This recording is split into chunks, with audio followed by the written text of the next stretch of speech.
Hi, I'm Danny Diaz, and I'm here to give you a brief overview of the 2012-2013 game Molecule Mania. Molecule Mania is played on a mat very similar to the last several years that we've had. It's the Race Against Time mat from LEGO Education.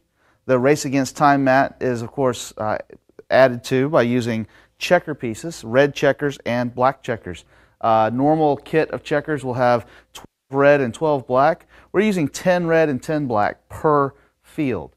These checkers can be bought from the Pressman Company. Look in the rules. We've got links for where you can buy some. You can also buy some through TCEA if you're a new school doing TCEA. The second thing that is also added to this is these Dura PVC couplers. This is a 3/4 inch PVC coupler. You can buy it in pretty much any home improvement store. These are primarily used in sprinkler systems. So you might actually go to a home and garden store or just a gardening store and find some for a sprinkler system. They're used for connecting pipes together. So that's the field. The field is exactly as you see it. There's these outer areas, these outer target areas. We have used these target areas a lot in TCEA robotics. The outer target areas outside of this black circle, known as recycling sites. These target areas inside are known as molecule reaction sites. This is the molecule reaction zone, which is an area encompassed by the big black circle. But this game has a chemistry-based theme to it. So the game pieces themselves are known as, the red checkers are known as hydrogen atoms, and generally you take hydrogen atoms, put them together, and place them in the center of these marks here. You've got 5 red checkers and five red checker pairs, and then 5 black checker pairs, and they represent hydrogen atoms. Generally come in twos, and so you'll have diatomic hydrogen, and then you've got oxygen usually comes in twos, and so you've got the 2 oxygen as well. Now what we're trying to do here is we're trying to take these checkers and place them on these inner sites here in combinations that are normal for molecules. You'll find if we want to make, say, water, H2O, so you would need 2 hydrogen and 1 oxygen. That would be H2O, 1 oxygen. There's actually a very complete list in the rules themselves where you can actually get the list of all of the combinations and molecule combinations. But generally, any combination of red and black checkers inside of an area, up to 4 atoms, give you some kind of points. The only difference is we don't allow just 1. So anywhere between 2 and 4 inclusively, you'll get some kind of points for that. And look in the rules to find out which ones are worth the most points versus not the most points. So let's go ahead and reset this board, and we'll give you a brief setup here. Okay, so we've got our red checkers here. We've got our black checkers. They're in the center, generally the center, and then generally the center here as well. And then we've got our five pairs of red, 5 pairs of black. Of course, you've got your 2 catalyst items. These are your Dura PVC couplers, so they're going to be placed in the general center of the outer reaction areas. And then, of course, your robot. The robot is going to be set up so that the robot, one of the drive wheels, and what I mean by drive wheels is one of the wheels on the robot, where if you pick up the robot, wheels would still be spinning. The one drive wheel, at least, has to be touching inside of this area. And I'll remove the robot for a moment. It has to be inside of this boxed area, and the robot has to be touching the back wall. So robot's touching the back wall, has a drive wheel in, so we're actually ready to go. And so the game, you've got lots of different things that you can do in the game. They're known as tasks. The section 4.3 actually lists all of the tasks you can do. But we're going to give you a quick overview of what those tasks are. The game itself is not separated. We don't have different rules or different scoring methodologies for advanced versus intermediate this year. I decided that we're just going to have one score sheet to rule them all. So everything here can be looked at almost by same referees for intermediate versus advanced. The only differences are the freedoms that intermediate teams get. So the advanced teams, they have to play the game as is, difficulty and all. The intermediate teams, what we've done is sort of given them a little extra boost, a little extra something that they can do to help with the difficulty of the game. The real difficulty of this game is splitting apart these two checkers and then doing something with those checkers in different areas. And then the other difficulty is taking the catalyst and finding enough room for everything inside of these areas. So the way that the game is played, let's just go ahead and start off, and then we'll do a scoring analysis afterwards. But the way that the game is generally played, the robots start off in their starting areas, and then we say 3, 2, 1, go. Okay, great. So the first minute of the game, anything goes for all teams. Anything goes. The robot goes out, and the first task that they need to be able to do, and they can do these in the order. So it doesn't matter what they do as long as it gets done by the end of the game. If they do something during the game and they mess up, then it doesn't matter until the end of the game. If they, let's say the first one is atom recovery. And so atom recovery says that they need to get all of a certain kind of checker off of these marks. And so if no red checkers are on the mark, or on these marks at the end of time, then they get points. And for this one, it's 20 points. However, maybe during the beginning of the game, they pull all of these off. And then towards the end of the game, the robot comes over and accidentally knocks one of them on. Well, they just did what they did, and they would not get points for that particular part of the task because they had one of their hydrogen atoms touching one of these marks. So the first thing of the game is atom recovery. They have to get these checkers off the marks. You get full points, full credit for the mission if all of the checkers have been removed off of all of those marks. If there's any checkers, just one checker touching one of the marks, then you don't get points for that particular section. The second one is catalyst removal. So these white Dura PVC couplers are our catalysts in the game. And what this really boils down to is you just have to move these catalysts off their mark. That's probably very easy to do during normal gameplay.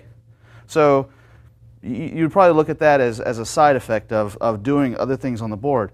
But these Dura, we know that they're actually off the mark. Well, they have to be completely outside of the graphic on the board. And so the way it is right now, it is still on the graphic on the board. But if we push it a little bit farther, it is no longer on the graphic on the board. The referee has to be able to make a conclusive decision as to whether it's on the mark or not. So try to make sure that the referee can easily distinguish the fact that it is not touching that graphic on the mark. Okay, the second one, which is the main part of the game, we'll actually skip that, or the third one. We'll skip that right now, the molecule creation. And we'll go ahead and move on to another one. Recycling unused red and black matter. So remember, these outside sites here are called recycling sites. And so anything that you're not using in the center for creating molecules, you'll want to bring to these sites. You only get 1 point for every checker atom that's actually touching one of these sites. And so let's say I don't use those, and it doesn't matter. Let's see here if I can, there. So here on this zone, I have 4 checkers within the recycling zone. Over there, I only have 1 checker within the recycling zone. I have a bunch of checkers near it, but those don't count.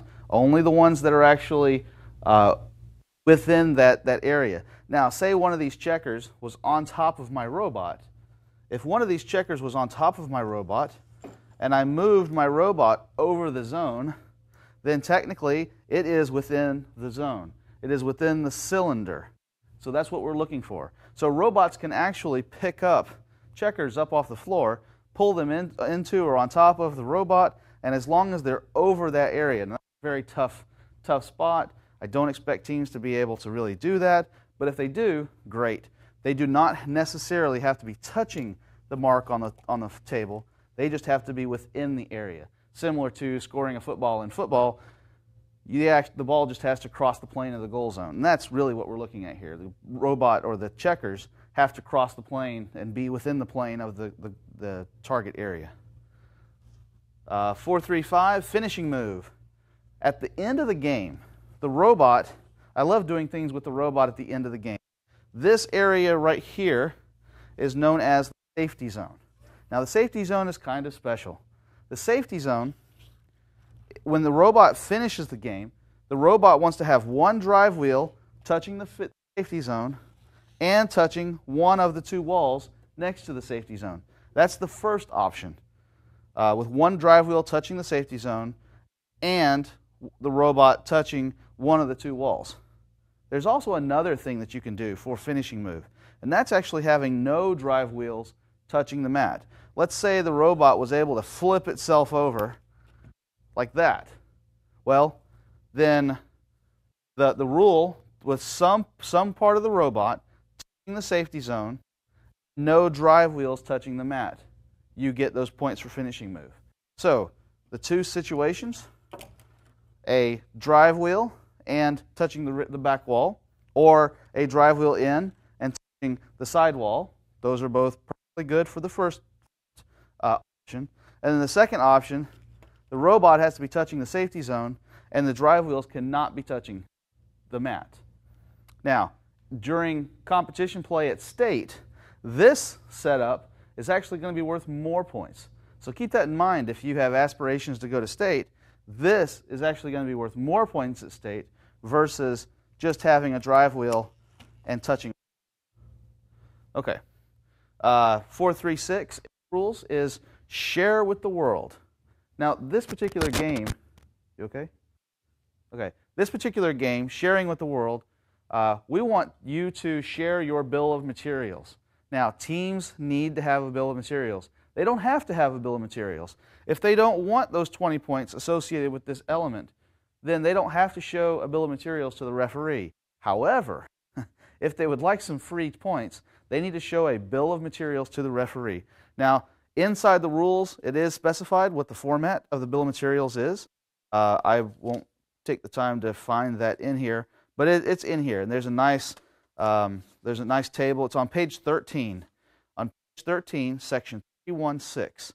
There's a nice little example of what you need, whether you use the extra item rule or not. So the way this game is played is you have to have at least one NXT brick or RCX brick, one Lego Mindstorms brick, plus any number of unlimited Lego parts, plastic parts, and then a very specific number of electronic parts. So you can have as many sensors as you can plug in, but you can only plug in up to 4 sensors. And you can have as many motors as you want, but you can only plug in up to, you can only control up to 3 channels for motors on the NXT itself. So you can use those electronics, but additional things like popsicle sticks or paper or plastic or anything else you think will enhance the functionality of your robot, you can add to your robot as long as you're not adding more than $5 worth of parts to your robot. And so the bill of materials helps us track how much you're actually using on your robot.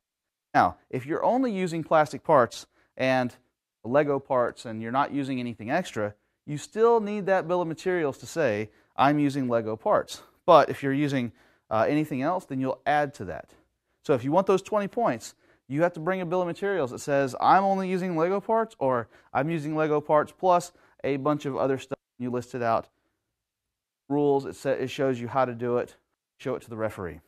So you can show that to the referee anytime you want, between when the team arrives at the table and when this element is scored. Okay, but it's got to be shown to the referee. Okay, so the last or the third here is going to be actually making the molecules. This is the primo aspect of this game. Now, the game, you got a nice little worksheet chart that shows you how this is played. So let's go ahead and make a couple of these. So let's say we want to make a, let's say an oxozone.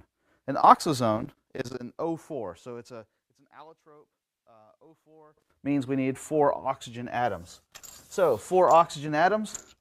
You take, if these are placed over here, and you just grab 2 sets of oxygen, this is 4 oxygen, you put them within that zone, boom, you got points for oxozone. That's pretty simple, right? That's pretty simple. Well, let's take a more complicated one, hydroxide. No, let's start off with water. So water, we've already established, is H2O. So we need 2 hydrogen and 1 oxygen. So somehow you got to get these 2 oxygen, because they all come in pairs, you got to get these 2 oxygen apart and have 1 in the zone and 2 hydrogen in the zone. And that makes water. Now, a catalyst is an object in chemistry that helps a reaction without actually being part of the reaction. If you have a catalyst, it's okay. A catalyst will just help it. There's no points for it. There's no points deduction. If you put a catalyst with a molecule that doesn't need the catalyst, there's only 4 molecules that need catalyst. That's hydroxide, hydroperoxyl, hydronium, and hydrogen trioxy. Now, let's go ahead and do one of those. Let's do the difficult one, hydroxide. In water, we separated the oxygen atoms. Let's use one of the oxygen atoms from that. We need hydrogen atom. So the chemical formula for hydroxide is HO. But we also need a catalyst that we use as an ionizing agent. And so we need a catalyst to go with that hydroxy or hydroxide. So that would be the chemical formula for hydroxide. It is a hydrogen atom, an oxygen atom, and a catalyst. And since they're all 3 within this zone, you get points for that. Now, what if I didn't have the catalyst there? If I didn't have the catalyst here, this would not form hydroxide. Just the oxygen and hydrogen does not form hydroxide. You must have must have that catalyst in there to make it work. Let's take a look at something like hydronium. Hydronium, the formula is H3O. So we need 3 hydrogen and oxygen, and we also need a catalyst to make hydronium actually work. Now, this is hydronium. Let me go ahead and take these out of the way. This is hydronium. It is 3 hydrogen, 1 oxygen, and 1 catalyst. Now, if the catalyst was not there, okay, if the catalyst is not there, you might be tempted to say that there's at least enough for water there, right? There's 3 hydrogen. Well, all you need for water is 2 hydrogen and 1 oxygen. But because the extra hydrogen is there, water cannot be formed. So if you don't have this catalyst, this area is worth 0 points. 0 points. If the catalyst is there, that's worth 55 points. If the catalyst is not there, it's worth 0. For this specific hydronium ion, or yeah, it is an ion. It's a cation. Okay, so you must have exactly what's there. Now, let's say we go ahead and do. So we have hydronium sitting there. We've got hydrogen peroxide sitting there. Have a hydroxide sitting there. We'll toss down a couple of items into the recycling zone. Let's see here. And actually, the maximum scoring points is that. Okay? This is full points on the field. So what you see here is what it would take to get a perfect score. Okay? Well, I take that back. A perfect score would be that. You got 2 of the 55 items. You actually got, in this case, you got 2 hydronium molecules. The hydroniums are on the outside. In the center, and that uses the 2 catalysts. In the center, you've got a water, which is the next most point value thing that doesn't need a catalyst. And then on the outsides, you've got 2 items here in the recycling zone. Over there, you have 1, 2, 3, 4, 5, 6, 7. You've got 7 out there. So there's 9 in the recycling areas. You've got 55, 55, and 40 points here. I show my bill of materials. I've got my robot out here. He is in the safety zone, touching one of the walls. At an area competition, this is a perfect score. Now, at the state competition, there will be an extra catalyst on the field. Now, the catalyst for the state competition will be in the starting area, the starting zone. And you can either preload it on your robot, you can have it in the starting zone, or you can take this and give it to the referee, and the referee will put it in their pocket. You don't want it. But there will be three of these, 2 on the outsides plus 1 that you can deal with in the starting area. Now, I talked a little bit about the freedoms. Now, what kind of freedoms can I do to allow intermediate teams to have a slightly easier chance here? I identified my biggest difficulty with intermediate teams was actually separating the items and getting the items together to form one of these molecules. So I gave intermediate teams a freedom that's very specific. Let's say I've got two hydrogen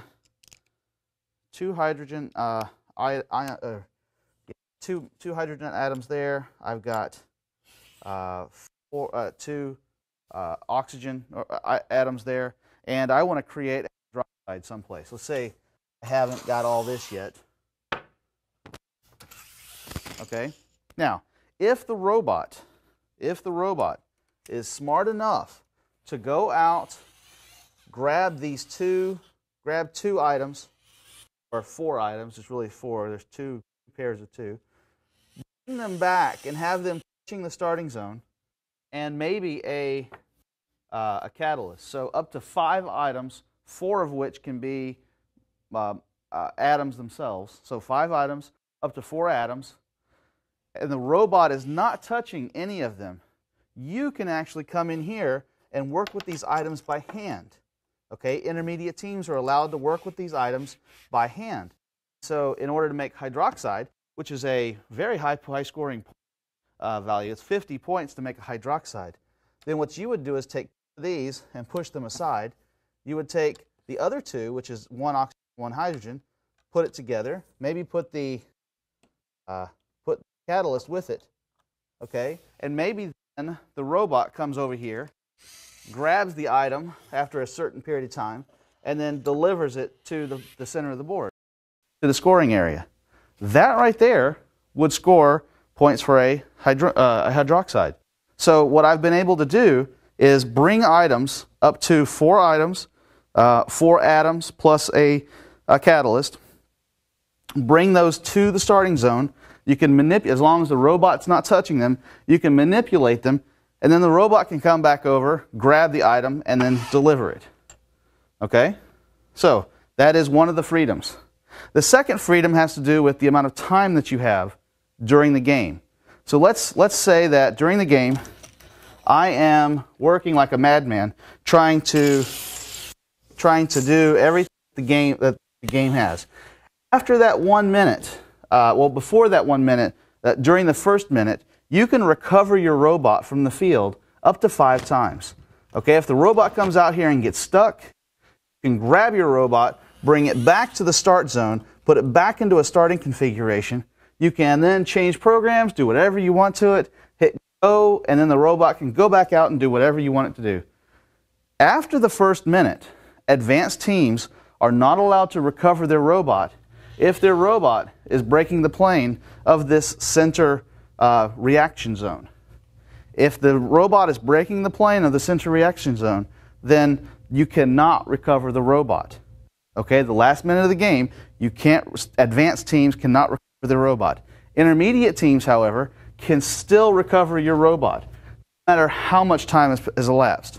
The only difference is at state competition, no teams can recover their robot after the first minute of gameplay. So you got 1 minute to recover your robot in this zone, and after that 1 minute, then you're on your own. You can still recover it from other places on the board, but after that, you're kind of on your own.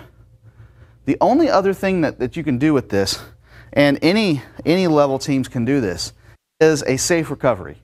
Now, in a couple of times in previous years, if the robot was able to come back into a starting condition, then you were able to do what's called a safe recovery, which then you can change your program, change your robot, do whatever you want, but then go without getting a penalty. You know, if the robot's out here and you grab your robot and bring it back and then do configuration and stuff, you get a penalty.